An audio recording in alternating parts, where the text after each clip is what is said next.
people want to tell their story. And I think she was determined to try to advance a story about. And it's a very busy season for Chris Whipple because he conducted those 11 interviews, and they were about an hour each with the White House Chief of Staff, Suzy Wiles. Before that, he was the author of an outstanding book about the White House Chiefs of Staff. And it's a book where I wrote a similar book, but not nearly as complete because my book was from decades ago, The Shadow Presidents. But his book, The Gatekeepers, takes a look at the people who actually held the position of Chief of Staff. Susie Wiles was the first woman to hold that position. Chris Whipple's other books include bestsellers, such as Uncharted, How Trump Beat Biden, Harris, and the Odds in the Wildest Campaign in History.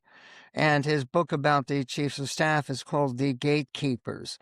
Uh, Chris, were you surprised at all that Susie Wiles agreed to all of these interviews, 11 of them?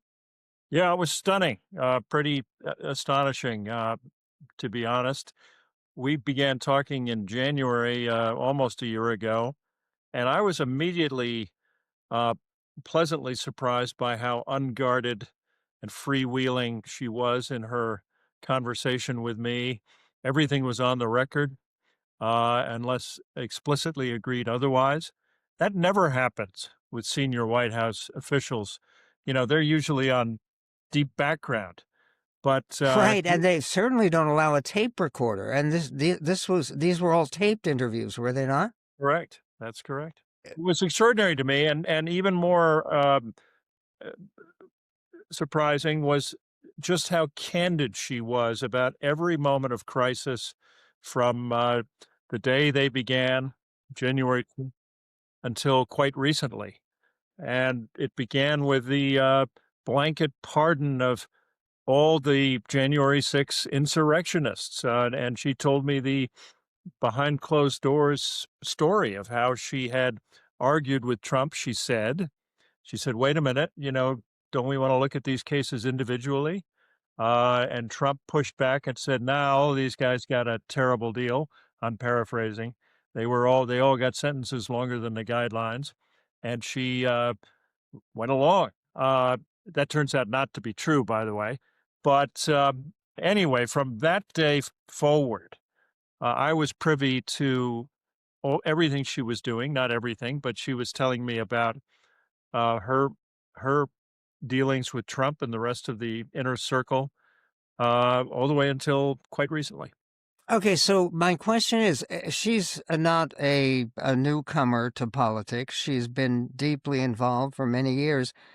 Wouldn't she be worried that there might be some pushback from her giving you this kind of access to her thoughts, to internal struggles and disagreements, as you just mentioned? Why wasn't she worried about the impact of what she was doing? Yeah, look, Michael, I can't read her mind. I don't know why she evidently decided it was worth doing. She clearly did. But you know what? I've read all kinds of theories about how she must have had some Machiavellian uh, purpose, that she was firing a shot at J.D. Vance or Marco Rubio or even Trump himself. And I just think it comes down to something very basic that I've learned over the years. Um, and that is people want to talk. People want to tell their story. And if you're good at putting them at ease and giving them a comfort level, um, you can get amazing things. That's been my experience over the years, and I think she was determined to try to advance a story about the Trump White House. It was different from Trump 1.0, where when she thinks they were vilified, Trump was vilified, and she thought I would give her that fair hearing, I think. Do you think she has a chance of lasting all 4 years? So certainly that wasn't the pattern in Trump's first administration.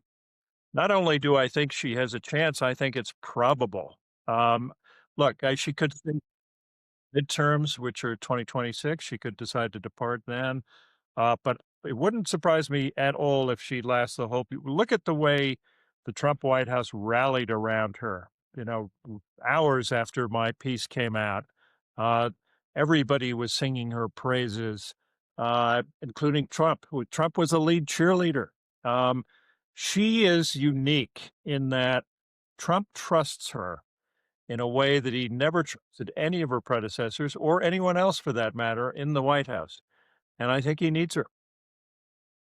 And why? What is that trust based on? I mean, she was his advisor during the campaign, but given what Trump is looking for, which is not just loyalty but fealty, people who submit themselves to the will of the boss. What I find when you read your reviews and your interviews in Vanity Fair is she could be pretty tough in expressing disagreement with President Trump. He likes that from her. Well, that's the fascination of her. I think she's the most interesting person in American politics right now, not only because she ran that against all odds 2024 campaign and won it. He wouldn't be president without her. First female chief in history, but also a woman who goes through this journey from conventional GOP, James Baker, Ronald Reagan style operative to being all in on MAGA. And part of it is her upbringing by her famous father, Pat Summerall. Part of the magic that she has with Trump is that Summerall was an alcoholic. She got a PhD in dealing with difficult men, number one.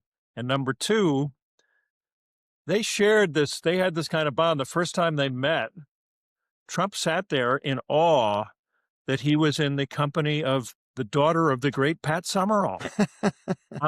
It's just wild. He believes in two things. He believes in winning and he believes in genes. He believes Genes. And in her case, um, Pat Summerall was one of Trump's idols. Okay, and with Pat Summerall as one of Trump's idols, there is reason to reconsider everything that we think we know about President Trump and his MAGA administration. Have you spoken to, just yes or no, to Susie Wiles since the interviews are published? Not since Tuesday morning at 7 a.m. When the article dropped. Appreciate it. Chris Whipple, his interviews can be read in Vanity Fair. I'm sure it will be a book and a very important book when that time is right. Meanwhile, his book, The Gatekeepers, is an important book, and as is Uncharted, posted on our website, MichaelMedved.com. Merry holidays to you, Chris Whipple, and thank you for joining us. Thanks, Michael. Great to see you.